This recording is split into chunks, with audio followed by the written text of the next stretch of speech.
शुरू कर रहे हैं और आज का जो विषय है मंत्र का स्वरूप क्या है।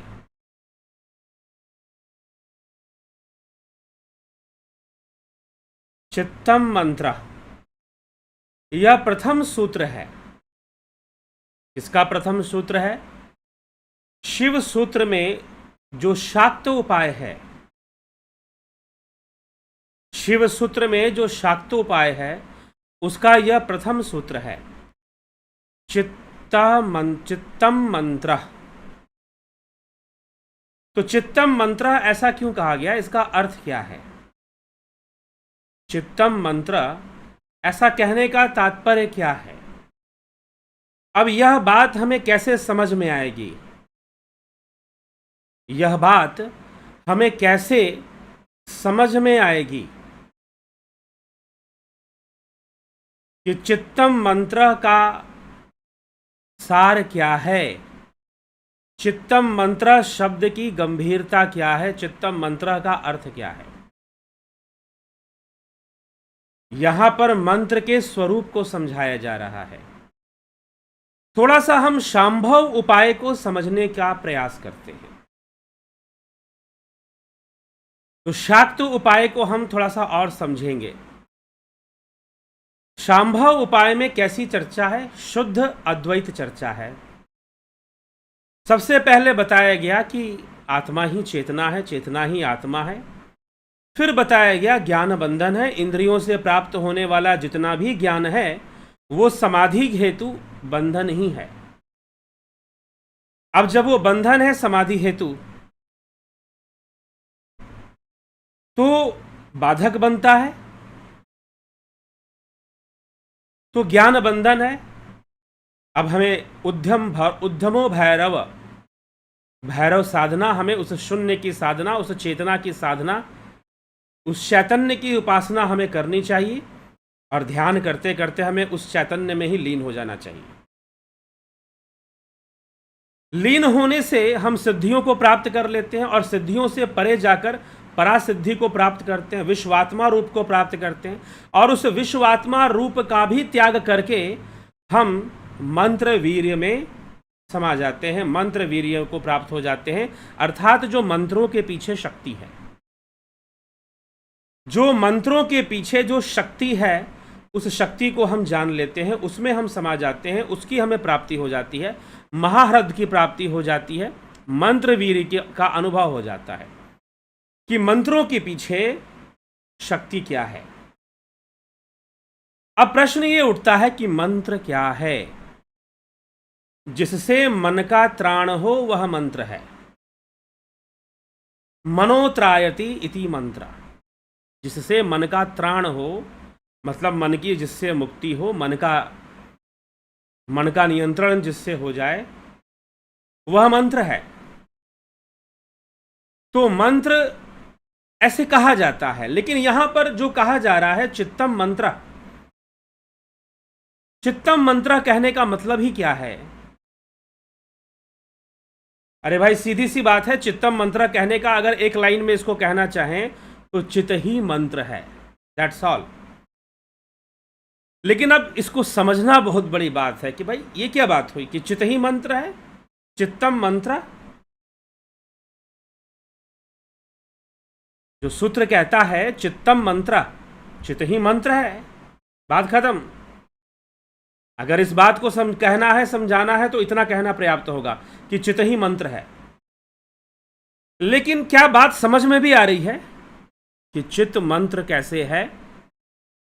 मंत्र का अर्थ क्या है? मन की बात है ना, मन का त्राण मंत्र है। तो पहली बात तो ये समझ लो कि मन की जितनी भी वृत्तियां हैं, मन की तरंगे, मन स्वयं एक तरंग है, मन स्वयं एक वृत्ति है, मन स्वयं एक तरंग है, एक वेव फॉर्म में है माइंड। तो मन जो है, मन की पूर्ण निर्भरता चित्त के ऊपर है। मन की पूर्ण निर्भरता चित्त के ऊपर है, इसलिए कहा गया चित्तम मंत्र। यहां मंत्र का अर्थ मन नहीं है, यह भी ध्यान रखिएगा। मंत्र का अर्थ मंत्र ही है। अब बोलोगे मंत्र, ओंकार मंत्र होता है, रुद्र मंत्र होता है, बीज मंत्र होते हैं, अलग अलग चक्रों के अलग अलग मंत्र होते हैं। 10 महाविद्या में देवियों के अलग अलग मंत्र होते हैं, बीज मंत्र होते हैं। आप उसका जाप करते हो, अभ्यास करते हो। क्या उन मंत्रों की बात की जा रही है? जी हां, उन मंत्रों की भी बात की जा रही है। या फिर चित्त से स्फुरित होने वाला जो जगत है, चित्त से स्फुरित होने वाला, स्फुरित मतलब मैनिफेस्टेटेड कह लीजिए, या चित्त से आभास होने वाला जो संपूर्ण जगत है, वह भी मंत्र रूप है। तो आज के संदर्भ में, आज के विषय में हम मंत्र विज्ञान पर भी चर्चा कर लेंगे, मंत्र शक्ति पे भी चर्चा कर लेंगे और मंत्र के रहस्य को भी समझ लेंगे। कहने का मतलब यह है कि चित्त में जो कुछ भी है, संपूर्ण संसार का दृश्य हमारे चित्त में मंत्र के रूप में है। तो मंत्र का होना भी एक प्रत्यय है, एक आइडिया है। The whole world is in the form of an idea. ये पूरी दुनिया क्या है? आपके भीतर एक आइडिया है, एक आइडिया। आइडिया समझते हैं, थोड़ी सी साइकोलॉजिकल टर्म को हम ले तो सारी चीजें एक आइडिया के रूप में है। तो सब कुछ चित्त में है। जागृत, स्वप्न, सुषुप्ति भी मंत्र रूप है चित्त के भीतर। तो चित्त ही मन की संपूर्ण सत्ता, मन का संपूर्ण, जो मन के अंदर जो कुछ भी आपको लगता है, कुछ आपको बुरा लगता है, कुछ आपको अच्छा लगता है, सब कुछ चित्त के द्वारा मंत्र रूप में ही स्फुरित होता है। लेकिन इस मंत्र के पीछे की जो शक्ति है उसे कहते हैं मंत्र वीर्य, उसे कहते हैं मंत्र वीर्य। थोड़ा सा आज के सेशन को ध्यान से, एकाग्रता से सुनने की आवश्यकता है। दूसरी बात क्या है कि मैं जो समझ पा रहा हूं उसको स्पष्ट करने की कोशिश जरूर करूंगा। एकाग्रता से सुने कि वास्तव में चित्तम मंत्र का अर्थ क्या है। तो शांभव उपाय एक मार्ग दे रहा है कि आप शून्य में पहुंचो, उस परम शक्ति में लीन हो जाओ, उस आनंदमय अवस्था तक पहुंचो जो मंत्र वीर्य है। मंत्र वीर्य मतलब मंत्रों की शक्ति, मंत्रों की शक्ति मतलब चित्त की शक्ति, मंत्रों की शक्ति मतलब चित्त की शक्ति। और जो चित्त की शक्ति है उस ब्रह्म पर निर्भर है, उस परम सत्ता पे निर्भर है, वहां से मैनिफेस्ट हो रहा है। हाँ, ये अलग बात है कि विकार के रूप में उसका मैनिफेस्टेशन माना गया है, विषमता के रूप में माना गया। विषमता, यही तो सांख्य शास्त्र कहता है, प्रकृति की विषमता से बुद्धि का प्रादुर्भाव होता है, महत तत्व आ जाता है। और महत तत्व ही, उसे बुद्धि कह लीजिए अब या उसे चित्त का प्रादुर्भाव मान लीजिए कि चेतना और महत्व तत्व मिलने से चित्त निर्मित होता है। और चित्त का आधार अहंकार है। अहंकार के आधार पर चित्त टिका हुआ है, नहीं तो चित्त का लय हो जाएगा। अहंकार है, अहम तत्व है, आहत तत्व बोला गया, महत तत्व, फिर आहत तत्व। सारी सृष्टि चित्त से हुई है। ये संपूर्ण जगत चित्त का ही है। इंद्रियों के माध्यम से चित्त ही सारी चीजों को देख रहा है। सारी चीजें, जितने भी आइडियाज हैं, जितने भी कॉन्सेप्ट्स हैं, वो सब आपके चित्त में ही है और चित्त से ही है। ये समझने की आवश्यकता है। तो मंत्र, चित्तम मंत्र, चित्त ही, जो मंत्र का स्वरूप क्या है? मंत्र का स्वरूप चित्त है। मंत्र का स्वरूप चित्त है और चित्त ही मंत्र है। चित्त ही मंत्र है। ठीक है।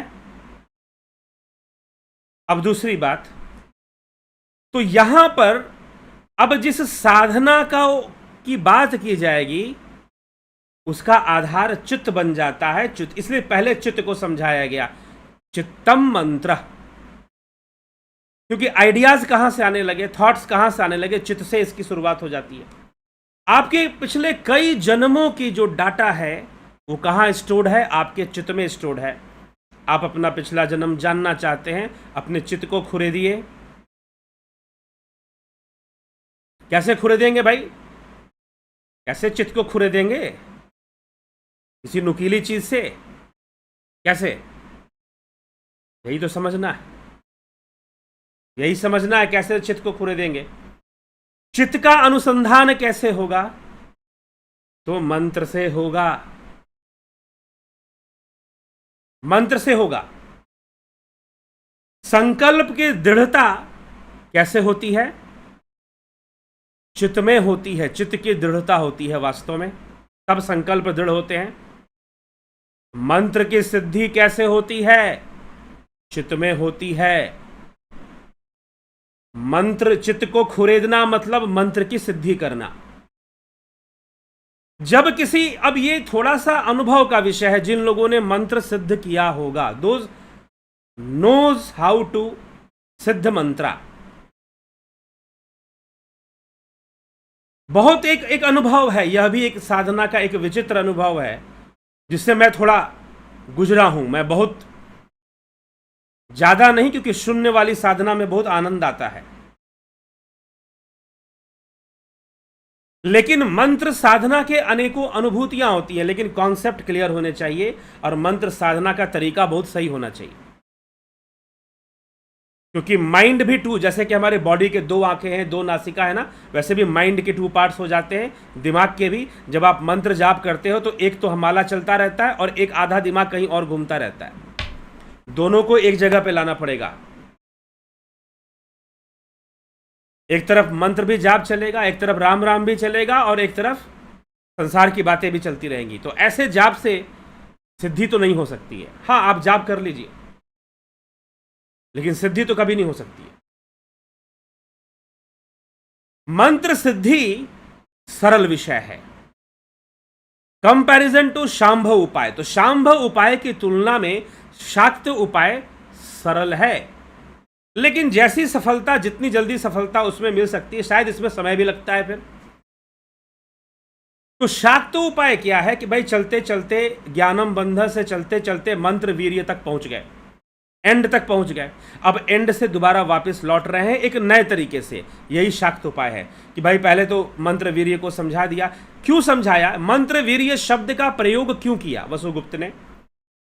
महर्षि वसुगुप्त, आचार्य वसुगुप्त ने इसीलिए मंत्र वीर्य को समझाया क्योंकि आगे मंत्र शक्ति को समझाना है, और यहां से शाक्त उपाय शुरू होता है। और जहां पर चित्त का स्फुरन हो गया, जहां पर चित्त का कार्य शुरू हो गया, वहां पर प्रकृति का कार्य शुरू हो गया, वहां पर आद्या शक्ति का कार्य शुरू हो गया, वहां पर शक्ति का कार्य शुरू हो गया। शिव पीछे बैठे हैं तत्व रूप में। जो कुछ भी होगा वो सब शक्ति की इच्छा से होगा, वो सब जगदम्बा की इच्छा से होगा, और वो जगदम्बा स्वयं चित्त है। महत ब्रह्म योनि, भगवान कृष्ण ने श्रीमद् भगवद गीता में कहा है, महत ब्रह्म योनि। महत ब्रह्म, महत तत्व क्या है भैया? बुद्धि तत्व, और ब्रह्म जुड़ गया। ये जो महत ब्रह्म योनि, ये आपका चित्त है। सारी सृष्टि इस चित्त की है।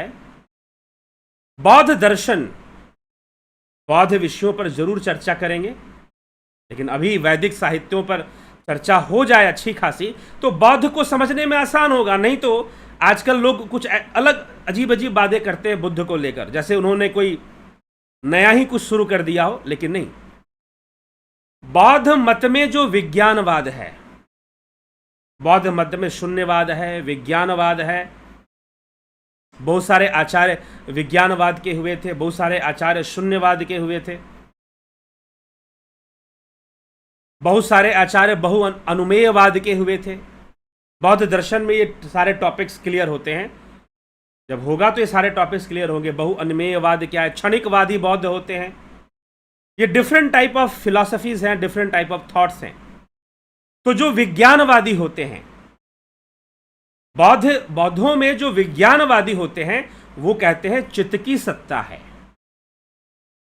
चित्त को ही जानो, वो शून्य की बात नहीं करते। लेकिन जो शून्यवादी होते हैं वो शून्य की बात करते हैं। वो एक ऐसे तत्व की बात करते हैं जो शून्य के रूप में है। लेकिन जो विज्ञानवादी हैं वो चित्त की चर्चा करते हैं, चित्त के बारे में बताते हैं। चित्त के भीतर ही सब कुछ है, चाहे वो आपका कोई भगवान हो, चाहे आपका कोई देवता हो, चाहे प्रकृति हो, चाहे जितने भी इमोशंस हैं, जितने भी हैं, वो सब चित्त ही है और चित्त में ही है। और चित्त से ही स्फुरित होकर मन का निर्माण होता है। तो मन त्राण, जिससे मन का त्राण हो, वो मंत्र है। तो एक्चुअल में मन को कौन कंट्रोल कर रहा है? चित्त कर रहा है, माइंड की एक्टिविटीज को। और जब आप अपने मन को छोड़कर सीधा चित्त के ऊपर काम करोगे, ध्यान से समझिएगा, यदि आप अपने मन को छोड़कर सीधा चित्त के ऊपर काम करोगे तो आप उस ब्रह्म तक भी पहुंच सकते हो, शिव तक भी पहुंच सकते हो, क्योंकि वो शिवा है तो आपको शिव से मिला देगी। यह शाक्त उपाय है। वो कहता है कि मंत्र साधना करो।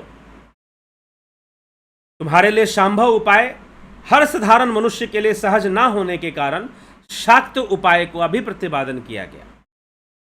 और दूसरी बात कि चित्त का अनुसंधान कर कर, मंत्र साधना कर कर आप, यदि आप सही तरीके से मंत्र सिद्धि करते हैं और चित्त के विज्ञान को समझ लेते हैं, तो आप संसार में भी ऐसी कोई वस्तु नहीं है जो आप अपनी मंत्र शक्ति से प्राप्त नहीं कर सकते।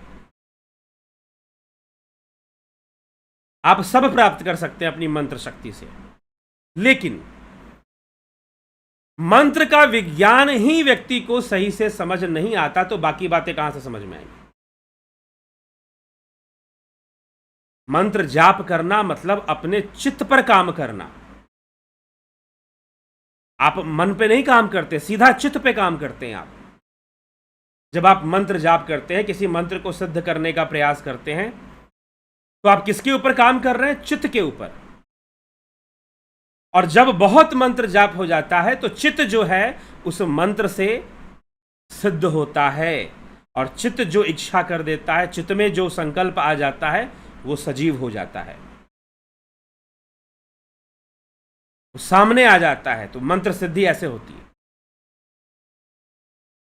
तो इसलिए मंत्रणा, मन के जितने भी क्रियाकलाप हैं वो सब के सब चित्त के द्वारा ही स्पंदित हो रहे हैं, वाइब्रेट हो रहे हैं। स्पंदित होने का मतलब वाइब्रेट हो रहे हैं, क्रिएट हो रहे हैं।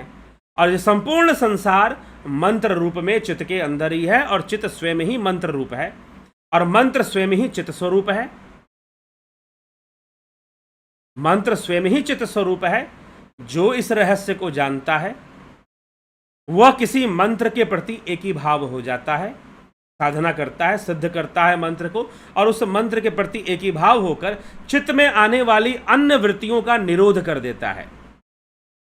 और अन्य वृत्तियों का निरोध कर कर चित्त को एक ही तरंग से तरंगित कर कर अंत में उस तरंग को भी शांत कर कर शून्य में लीन हो जाता है। यही पतंजलि योग सूत्र का सार है। ब्रह्म में लीन हो जाता है, शिव में लीन हो जाता है, मंत्र वीर्य में लीन हो जाता है। वही तो संपूर्ण, वो जो शून्य की अवस्था है, वही मंत्र की शक्ति है। एक मंत्र वीर्य में हमने इसको स्पष्ट कर दिया। लेकिन आज चित्त और मंत्र की भी शक्ति है। जी हां, ये संपूर्ण साम्राज्य चित्त का है। यह चित्त ही शिव की शक्ति है, यह मंत्र ही शिव की शक्ति है, और इस शक्ति के वशीभूत ही संपूर्ण जगत है, संपूर्ण संसार है। सब कुछ उसके वश में है। उसी शक्ति को आप जगन माता कहते हो, उसी शक्ति को, उसी चित्त की शक्ति को जो शिवा के रूप में है, जो जगदम्बा के रूप में है, वही पूरे संसार को चलाने वाली है। उसी को कहा गया, उसी को तुलसीदास जी कहते हैं सीता के रूप में, यही संसार को चलाने वाली है, यही भरण पोषण करने वाली है, यही संहार करने वाली है। उद्भव स्थिति संहार कारिणीम क्लेश हारिणीम। चित्त से ही सारे मंत्र रूप में, चित्त से ही सारा संसार उत्पन्न हो रहा है। चित्त के द्वारा ही उसकी पालना हो रही है और सब कुछ चित्त में ही समा जाता है। और चित्त वृत्ति का निरोध हो जाता है तो फिर कैवल्य की प्राप्ति हो जाती है।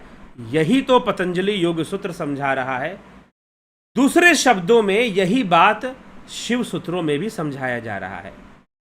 यही बात विवेक चूड़ामणि और यही बात बौद्ध सिद्धांत जो बौद्ध दर्शन है उसमें भी इसी तरह की आपको चर्चाएं मिल जाएंगी। इसी प्रकार की चर्चा आपको प्राप्त हो जाएगी।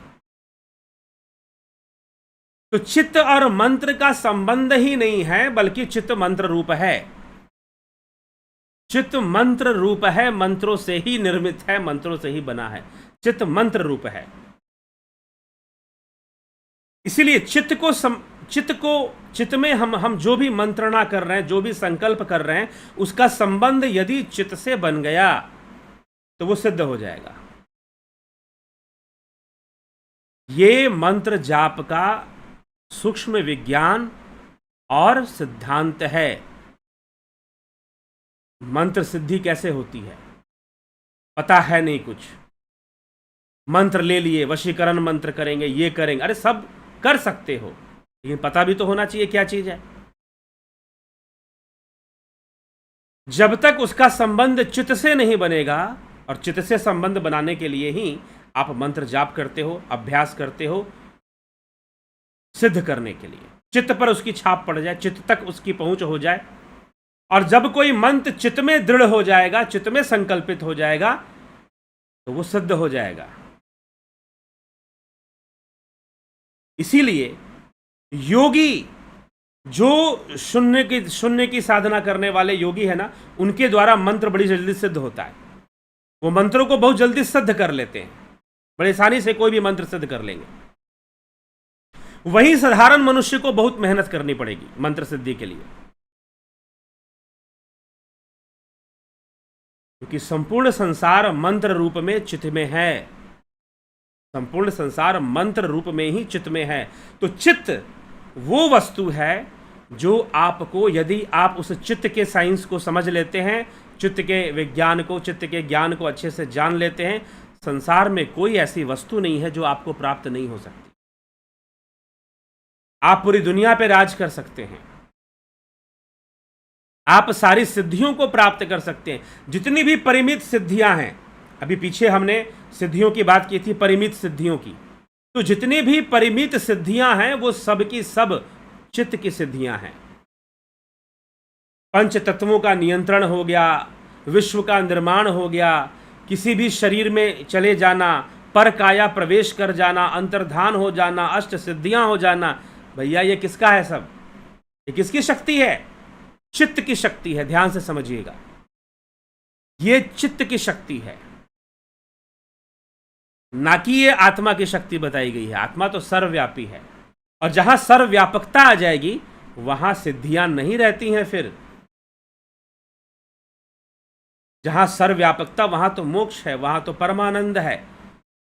इसलिए सिद्धियों में तो बंधन है ना, चित्त में बंधन है, चित्त ने मंत्रों से बांध के रखा हुआ है।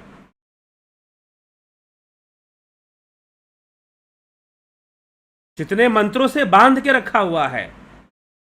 इसलिए चित्त को संकल्पित कर कर, चित्त को दृढ़ कर कर, मंत्रों का प्रयोग कर कर किसी वस्तु को भी अभिमंत्रित किया जा सकता है।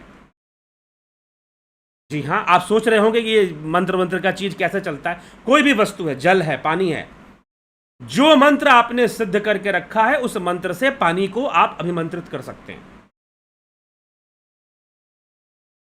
बहुत पहले मैंने एक वीडियो बनाई थी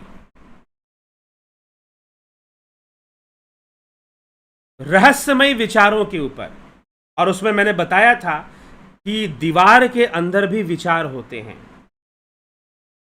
कई बार खाली कमरों में भी विचार होते हैं, हिडन थॉट्स होते हैं। जी हां, जिस जगह पर आप रह रहे हैं, आप जैसा भी सोच रहे हैं, जो भी रेडिएट आप कर रहे हैं अपने ब्रेन से, जिस तरह के, अगर आप बार बार आत्महत्या के विचार कर रहे हैं, आत्महत्या के विचार, मान लीजिए कोई बार बार आत्महत्या का विचार कर रहा है किसी कमरे के अंदर बैठकर, और बाद में वो आत्महत्या कर भी ले, कोई दूसरा व्यक्ति अगर उसी कमरे का प्रयोग करेगा तो वो पूरा जो उस कमरे की जो दीवारें हैं ना, वो उसके विचारों से अभिमंत्रित हो चुकी होती हैं। अभिमंत्रण का ये सिद्धांत है। जैसे लोग कहते हैं कि भाई भोजन को अभिमंत्रित कर दो, जल को अभिमंत्रित कर दो। यद्यपि इन सब चक्करों में नहीं पड़ना चाहिए,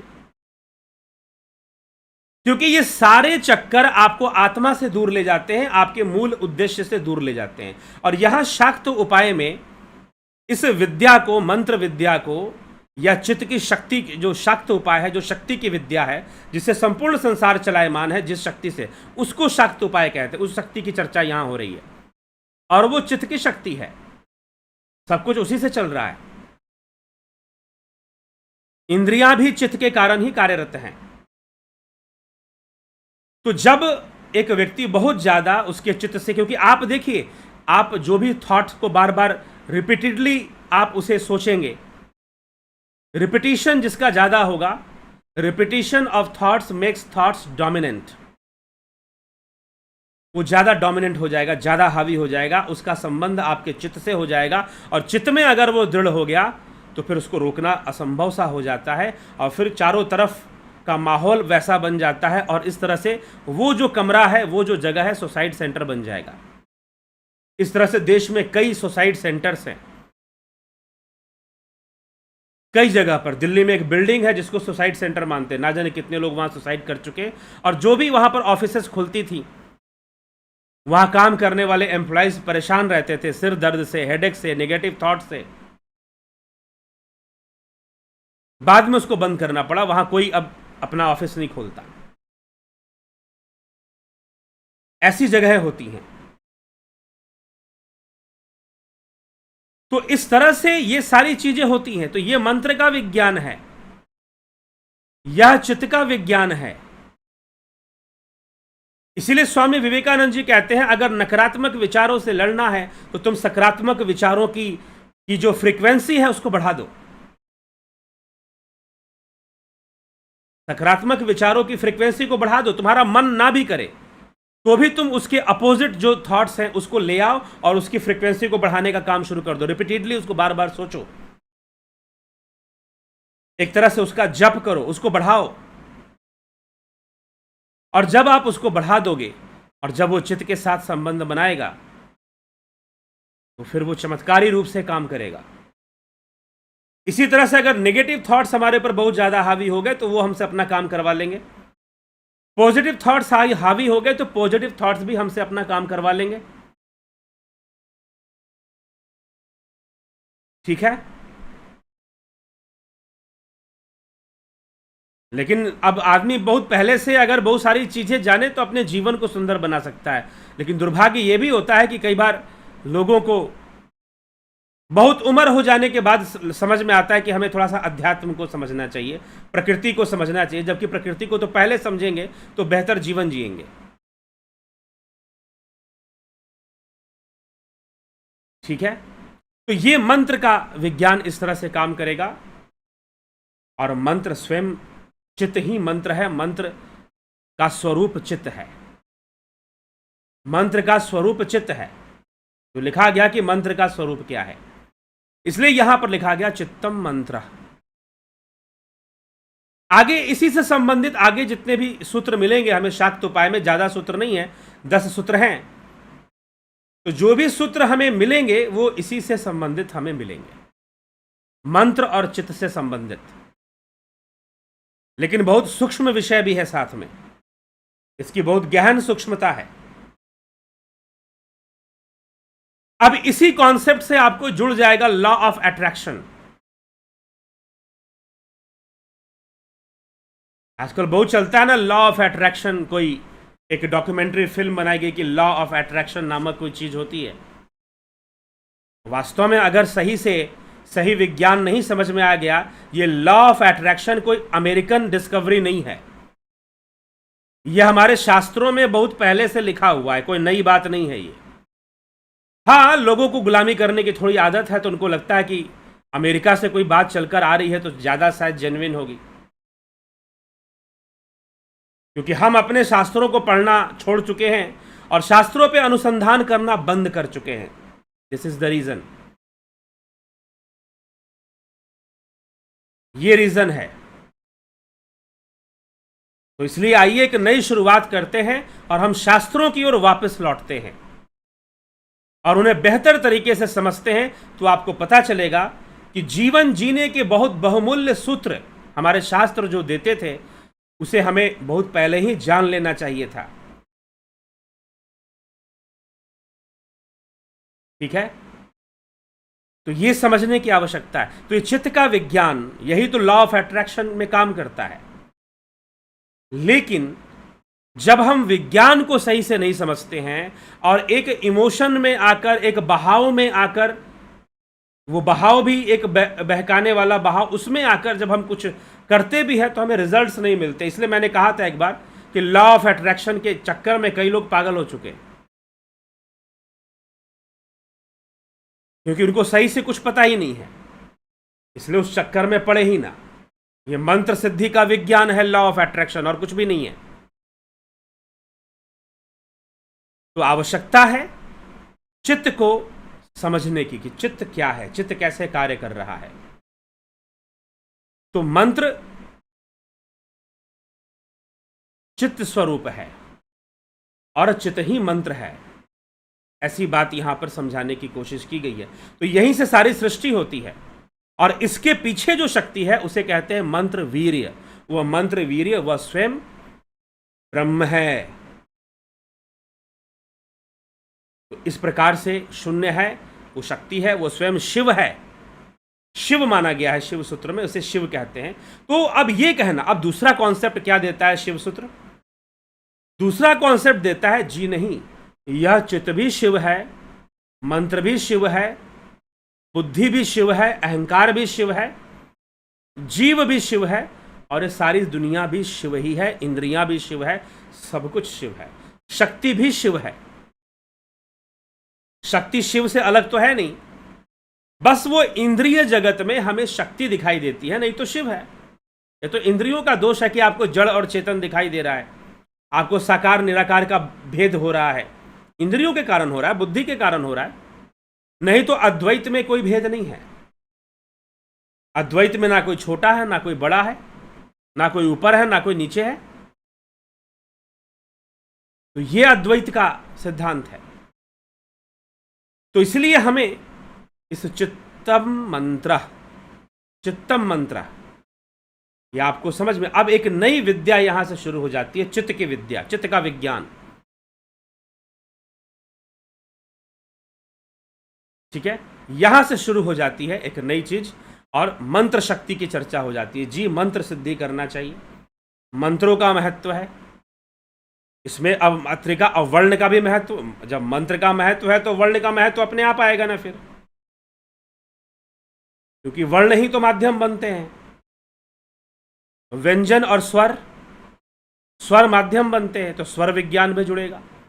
एक और शास्त्र है शिव स्वरोदय शास्त्र।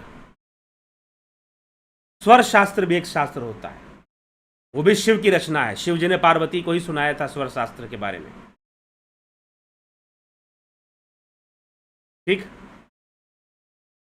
तो ये बातें हमें चित्त और मंत्र के विषय में समझनी चाहिए। ये मंत्र शक्ति है, मंत्र शक्ति इस प्रकार से कार्य करती है। चित्त और मंत्र का संबंध बताया जा रहा है और मंत्र शक्ति के बारे में बताया जा रहा है। लेकिन मंत्र शक्ति में ये एक साधारण मनुष्य के लिए ये साधना सरल है।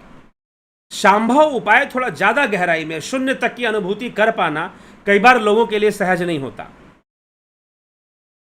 कि वो इतना लीन हो जाए, इतना हो जाए। लेकिन प्रणव साधना जो हम करवाते हैं ध्यान योग में, वास्तव में उसी की ओर ले जाती है,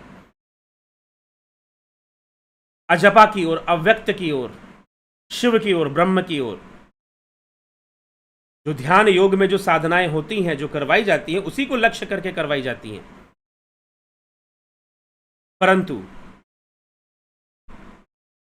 जो शाक्त उपाय है वो आपको कहता है कि भाई एकाग्रता बनाओ, मंत्र के माध्यम से बनाओ, थोड़ा सरल है आपके लिए।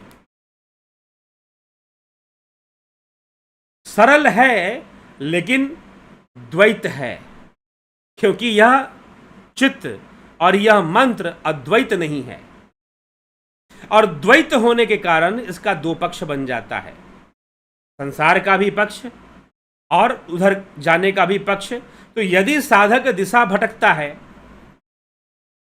तो उन मंत्रों के माध्यम से संसार में भी जा सकता है और अपने आप को फंसा सकता है, नहीं तो उन मंत्रों को लीन कर कर एक ही भाव अवस्था को प्राप्त कर लिया, उन मंत्रों को भी लीन कर दिया, तो वो मुक्त हो सकता है, वो ब्रह्म में लीन हो सकता है, वो शिव में लीन हो सकता है, शिव की प्राप्ति कर सकता है, मंत्र वीर्य तक पहुंच सकता है। ठीक है, अन्यथा सांसारिक चीजों में व्यस्त भी हो सकता है। निर्भर करता है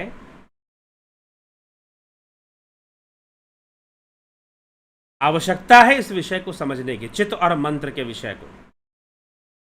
तो ये मंत्र शक्ति का यह विषय है। तो चलिए, अभी बहुत सारे सूत्र हैं, एक अलग ही चैप्टर शुरू हो रहा है, समझिए, थोड़ा सा एक अलग विचारधारा शुरू हो रही है यहां से, लेकिन जरूरी है समझना, गंभीर विषय है अध्यात्म के, समझ लें तो शायद अपने जीवन के लिए बहुत कुछ हम कर सकते हैं। ठीक है, तो चला जाए फिर, आपकी टिप्पणियां, आपके कमेंट्स पढ़ लेते हैं। तो मन चित्त, चित्तम मंत्र, चित्त ही मंत्र है, मंत्र चित्त स्वरूप है, ये बात आपको समझ आ गई होगी, क्योंकि संपूर्ण जो स्पंदन है, संपूर्ण जो जगत है, वो चित्त से ही स्पंदित हो रहा है, चित्त में ही हो रहा है। जो भी आप इंद्रियों से देख रहे हैं उसका सब चित्त में प्रतिबिंबित हो रहा है, इसलिए संपूर्ण जगत भी मंत्र रूप है, चित्त के भीतर मंत्र के रूप में है, in the form of idea ही है। एक आइडिया ही तो है, एक वर्ल्ड, और क्या है? The notion of world, it depend on your sensual experience. ठीक, तो ये सारी चीजें हैं जो चित्त से संबंध रखती हैं, और चित्त का ही ये सारा व्यापार है। तो और उसी के व्यापार को, वही शक्ति है, वही परम शक्ति है, वही शिवा है, वही जगदम्बा है, वही प्रकृति है जो सब कुछ कर रही है। तो चलिए, उसी के द्वारा सब हो रहा है, वही सब कुछ करने वाली है, तो उसी की शक्ति काम कर रही है जगत में। आगे बढ़ते हैं और आपके टिप्पणीज, आपके कमेंट देखते हैं।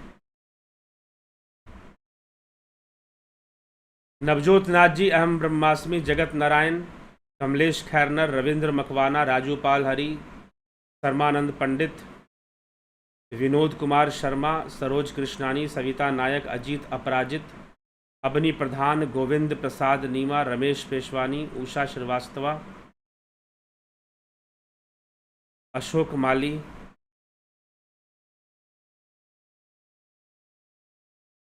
AK भट्ट, ठीक है। ओम तत्सत। सूक्ष्म जीव एवं पुरुषश्च के 8 में से 6 तत्व मन, बुद्धि, चित्त, अहंकार, इंद्रिय और भूत प्रकृति के तत्वों का विकास है। तो क्या 7वां कामना और 8वां कर्म प्रकृति के गुण हैं? जी हाँ, प्रकृति के तत्व और गुणों का ही तो विकास है। आपने कहा कि पुरुषक 8, 6 जो है ये इंद्रिया भूत प्रकृति के तत्वों का विकास है। प्रकृति के तत्व भी गुणों का विकास है। इसलिए सबसे पहले क्या हुआ, 3 गुण जो थे, उन 3 गुणों में विषमता आई, सबसे पहले हुआ ही यही, और उसी से ये 3 गुण भी तत्व हैं, ठीक ना। ये 3 गुणों को भी, 3 गुणों से ही विषमता आई, और विषमता से पहला तत्व बन गया बुद्धि। इन 3 गुणों की विषमता से पहला तत्व बन गया बुद्धि, और बुद्धि के बाद अहम तत्व, अहंकार जिसको कहते हैं, फिर चित्त बन गया।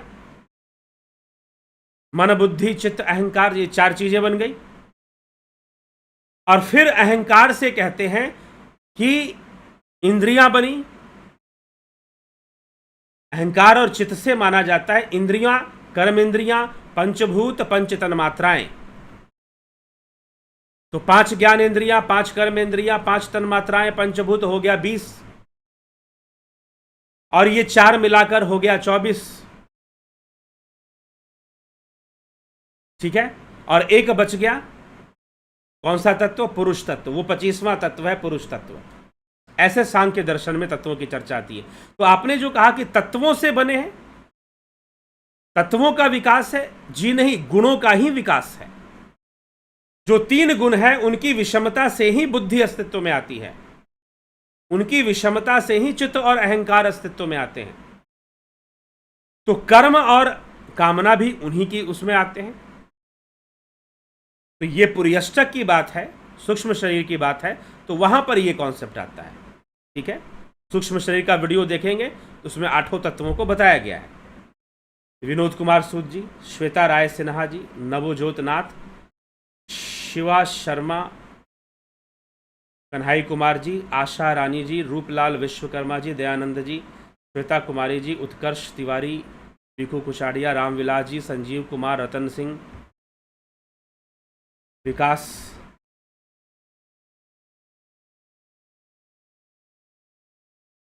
सीताराम जी, माली सीताराम, विकास, अशोक रावल, सीताराम माली, रेकर्स रॉक, me not feeling good, Narsaram, नमस्कार सर जी, बहुत अच्छा ज्ञान सुनाया, पंकज सोनी, वीरेंद्र मिश्रा, तरुलत्ता पटेल, ज्योति दत्ता, पवन कुमार गुप्ता जी, काशीनाथ जी, अमूल्य चंद जी, हृदयमा वाइब्रेशन का क्या कारण है? मंत्र में ही वाइब्रेशन होते हैं। राम विलास जी, सर योग मार्ग पर चलने से संचित कर्म नष्ट होते हैं क्या? जी हाँ, होते हैं। एक लाइन में उत्तर दे सकते हैं कि होते हैं, लेकिन कैसे होते हैं, किस अवस्था में होते हैं, ये समझने का विषय है। ऐसा नहीं कि आपने साधना शुरू की और कर्म जलने शुरू हो जाएंगे, खत्म होने शुरू हो जाएंगे। एसपी सैनी जी, मनीष जादव जी, शर्मानंद पंडित जी, गुरुजी अगर सब शिव ही हैं तो श्री कृष्ण भी शिव हैं, शिव से तो परे कुछ है नहीं।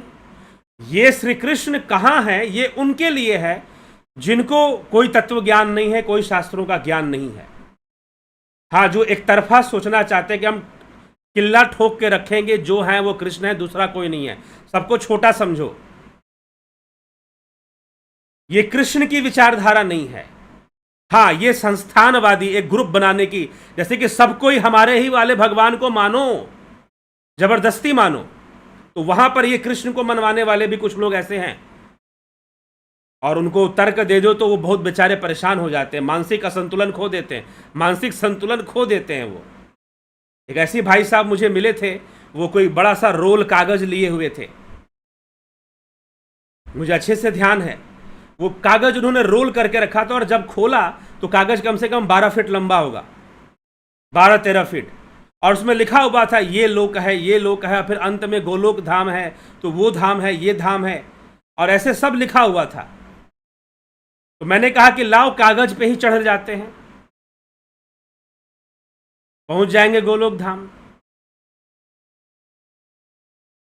वो बताने में लगे रहे कि कृष्ण को छोड़कर किसी को मानना भी पाप है। ये पाप की परिभाषा नहीं होती। तुम दूसरों को अपमानित करो, दूसरों को नीचा दिखाओ अपनी बात मनवाने के लिए, वो पाप नहीं हुआ क्या? वो तो पहले पाप कर दिया ना आपने पहले ही पाप कर दिया। तो आप ये कैसे? फिर तो वही बात आ गई ना, ब्लास्फेमी वाली बात, जो अब्राहमिक कल्ट जो बोलता है कि हमारे गॉड को मानो, तो ये कृष्ण को मनवाने वाले भी ऐसी कौम वाले हैं, जबरदस्ती का मनवाने में लगे रहते हैं। ठीक है, तो ऐसी विचारधारा से सुरक्षित करके अपने आप को, भगवान कृष्ण क्या कहते हैं? अहम आत्मा गुडाकेश सर्वभूताशिष्टा, अर्जुन मैं सबके भीतर आत्मा रूप में हूं, मैं ही आत्मा हूं सबके भीतर, आत्मा रूप में नहीं हूं। मैंने गलत बोला आत्मा रूप, लेकिन कृष्ण कहते अहम आत्मा, मैं ही आत्मा हूं।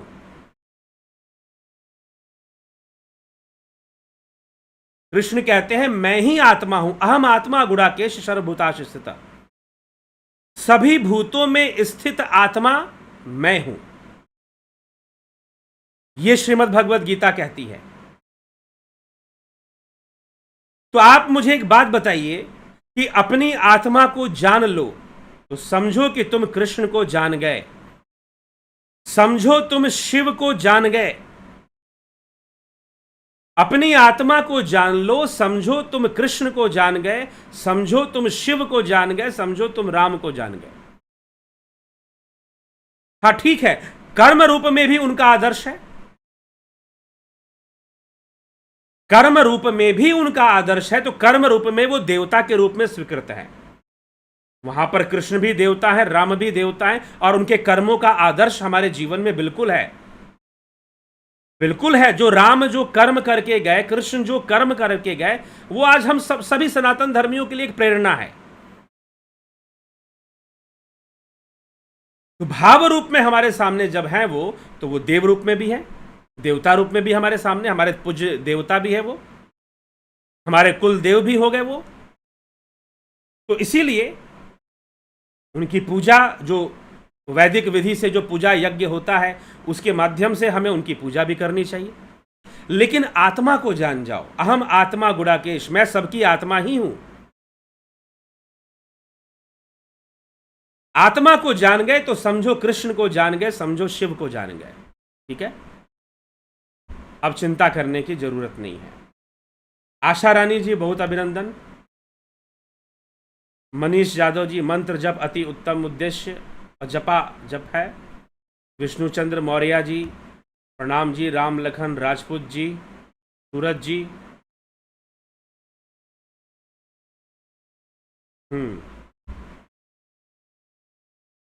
ठीक है,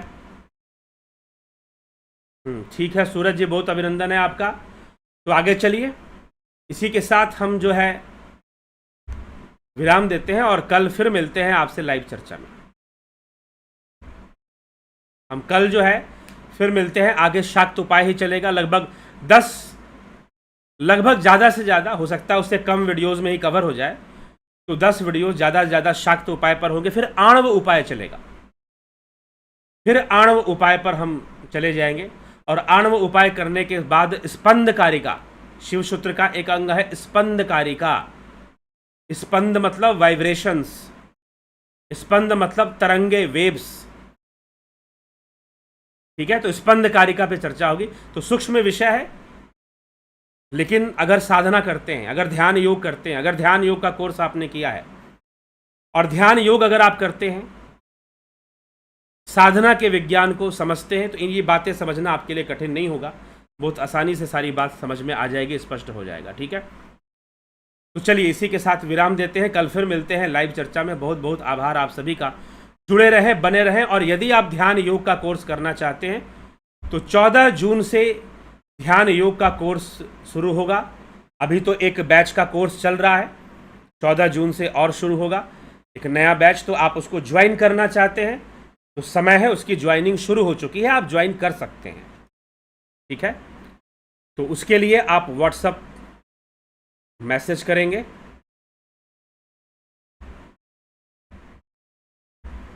इस नंबर पर आप व्हाट्सएप मैसेज करके या टेलीग्राम मैसेज करके आप जो है ध्यान योग का कोर्स करने हेतु सारी जानकारी आप ले सकते हैं।